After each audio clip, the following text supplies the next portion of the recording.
வணக்கம். நமக்கு என்ன தெரியும் என்ன தெரியாது அப்படின்னு நம்ம தெரிஞ்சு வச்சுக்கிறது நல்லது இல்லையா?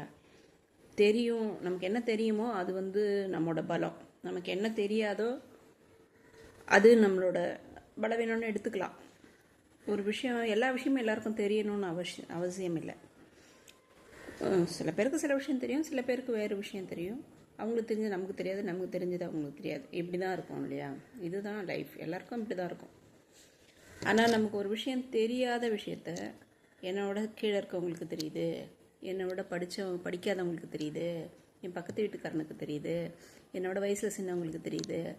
அப்போது எனக்கு தெரியலன்னு சொன்னால் அசிங்கமாக நினச்சிக்குவாங்க, எனக்கு தெரியலன்னா தப்பாக எடுத்துக்குவாங்க, என்னை முட்டாள் நினச்சிக்குவாங்க. இப்படிலாம் நம்ம யோசிச்சுட்டு தெரியாத விஷயத்த தெரியும்னு சொல்லி மாட்டிக்கிட்டு தப்பாக எல்லாத்தையும் செஞ்சு அந்த இடத்துல அசிங்கப்படுறத விட தெரியலன்ற விஷயத்த ஃப்ராங்காக தெரியலன்னு ஒத்துக்கிட்டு தெரிஞ்சுக்க ட்ரை பண்ணுறது எல்லாருக்கும் நல்லாயிருக்கும். கூட இருக்கிறவங்களுக்கும் அது பிரச்சனை இருக்காது, நமக்கும் அந்த ஒரு மதிப்பு உயர்ந்துடும்.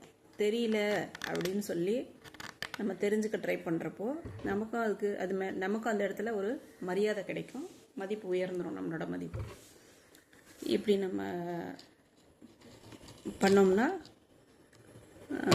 நம்ம அடுத்தடுத்து கற்றுக்கிட்டே போய் ஒரு வாழ்க்கையில் ஒரு அனுபவத்தையும் கற்றுக்கிட்டே போகிறதுக்கும் நிறைய விஷயங்களை தெரிஞ்சுக்கிறதுக்கும் வாய்ப்பாக இருக்கும். தெரியாத விஷயத்த தெரியும் அப்படின்னு மற்றவங்களுக்கு சொன்னோம்னா அது நமக்குமே ஆகிடும். தெரியாத விஷயம் நமக்கு இது தெரியும்னு நம்ம மைண்ட் செட் ஆகிடும். அப்போ என்ன பண்ணுவோம்? கற்றுக்கவே ட்ரை பண்ண மாட்டோம். தெரியும்னு நமக்கு எல்லாம் தெரியும் நினச்சிட்டு இருந்துருவோம். ஸோ அந்த மாதிரி இல்லாமல் தெரியாத விஷயத்த ஃப்ராங்காக ஒத்துக்கிட்டு தெரிஞ்சுக்க ட்ரை பண்ணுறது எல்லாருக்கும் நல்லாயிருக்கும். நமக்கும் நல்லது, மற்றவங்களுக்கும் நல்லது, நம்ம முன்னேற்றத்துக்கும் அது வழிவகுக்கும். நன்றி.